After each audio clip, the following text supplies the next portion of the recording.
Hello नमस्कार मंडळी, कसे आहात? मी पल्लवी तुम्हा सर्वांचं लेक बेळगावची इन दुबई या यूट्यूब चॅनलमध्ये सहर्ष स्वागत करते। तर मंडळी, आज मी आलेली आहे एका पार्कमध्ये। तर माझ्या मिस्टरांना सुट्टी होती आणि आम्ही असं ठरवलं की चला आपण बार्बिक्यूला जाऊयात म्हणून। तर दुबईमध्ये किंवा कुठल्याही नॉर्मली दुसऱ्या कंट्रीजमध्ये बार्बिक्यू असं बाहेर जाऊन केलं जातं, खूप फेमस आहे।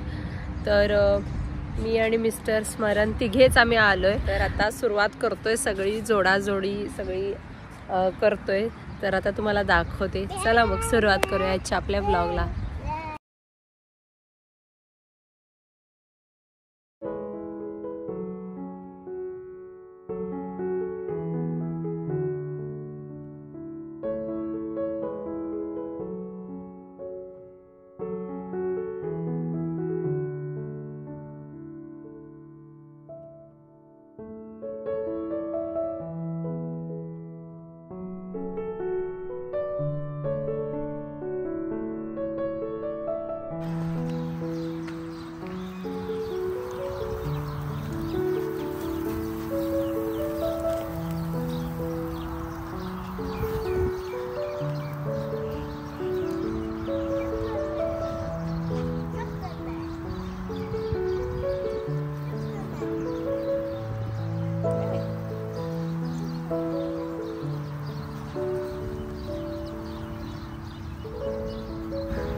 तर मंडळी, आताच जस्ट आमचं बार्बिक्यू खाऊन झालेला आहे आणि मस्त बार्बिक्यूचा प्लॅन झाला। तर अचानकच प्लॅनिंग ठरलं आमचं, म्हणजे माझ्या मिस्टरांना शुक्रवारी सुट्टी निघाली। शुक्रवार शनिवार रविवार 3 दिवस सुट्टी आहे त्यांना। त्याच्यामुळे म्हटलं उद्यापासून इथे रमदान स्टार्ट होतोय आणि मग रोजे स्टार्ट होतील। मग थोडे रिस्ट्रिक्शन्स आहेत इथे। रिस्ट्रिक्शन म्हणण्यापेक्षा जास्त काही नाही, फक्त 1 महिना आपण कुठल्याही पब्लिक पार्क्समधनं किंवा पब्लिक ठिकाणी जेवण वगैरे खाऊ शकत नाही। तर ते पाळावं लागतं। त्यामुळे संध्याकाळी अलाउड असतं, 6 नंतर अलाउड असतं जेव्हा नमाज होते त्यांची तेव्हा। पण शुक्रवारी आमचं प्लॅनिंग ठरलं की आपण पार्कमध्ये जाऊयात आणि मस्त बार्बिक्यूचा प्लॅन करूयात। तर कोणी फ्रेंड्स आता सध्या आलेले नाही आहेत सोबत, कारण शुक्रवारी कोणाला सुट्टी नव्हती। मग आम्ही म्हटलं फॅमिलीच प्लॅनिंग करूयात की आपण जाऊयात बार्बिक्यूला आणि मस्त बेत करूयात। तर शारजा नॅशनल पार्कला आम्ही आलोय आणि शारजा नॅशनल पार्कमध्ये एंट्री फी जर सांगाल तर प्रत्येकी 2 धराम आहे। मुलांना 4 वर्षापुढील मुलांना इथे एंट्री फी आहे, 4 वर्षाखालील मुलांना एंट्री फी नाही। सो माझे आणि मिस्टरांचे 4 धराम अवघे त्यांनी घेतले. खूप मोठा पार्क आहे. सोबत इथे जवळच शारजाचं एअरपोर्टसुद्धा आहे. एअरलाईन सारखे येत आहे, तुम्हाला मी दाखवते.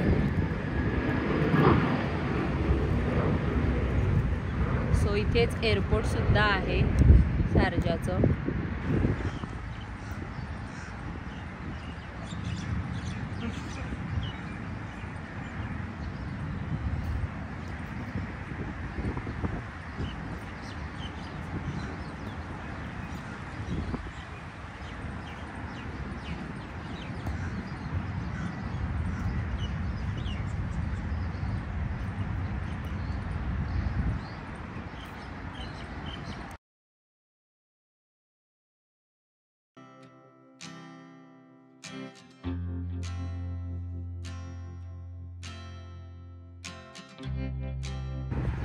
शारजा नॅशनल पार्क अगदी खूप मोठं आणि प्रशस्त आहे. शारजा एअरपोर्ट जवळच हे पार्क आहे. 4 वर्षावरील ते अडल्ट्सना 2 धराम असं तिकीट आहे. खूप सुंदर आणि स्वच्छ असं हे पार्क आहे.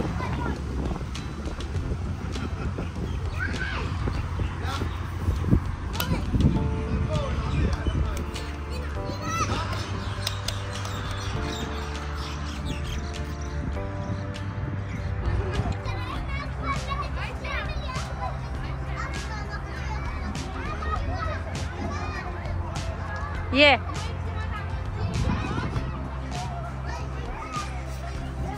स्मरण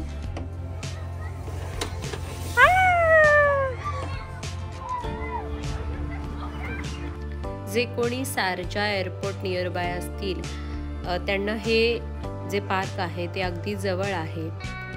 इथे उत्तम प्रकारे बार्बिक्यूसाठी सोय केलेली आहे आणि खूप मोठं पार्क आहे, प्रशस्त आहे. फॅमिलीसोबत, मुलांसोबत, तुमच्या फ्रेंड्ससोबत एन्जॉय करायला खूप छान जागा आहे. नक्की इथे तुम्ही व्हिजिट करा. तर असा गेला आमचा संपूर्ण दिवस. खूप एन्जॉय केलं. कधी कधी फक्त आपलं कुटुंब आणि आपण या गोष्टी एन्जॉय करायला खूप मस्त वाटतं आणि असा आमचा दिवस गेला. तर तुम्हाला जर माझे व्लॉग्स आवडत असतील तर नक्की चॅनलला सबस्क्राईब करा, लाईक करा, कमेंट करा आणि जाता जाताच शारजामधील काही बंगल्यांचं तुम्हाला दर्शन घडवावं. तर शारजामधील अरबी लोकांचे हे विशिष्ट असे बंगले आहेत. चला मग भेटूयात नेक्स्ट व्लॉगमध्ये. तोपर्यंत बाय.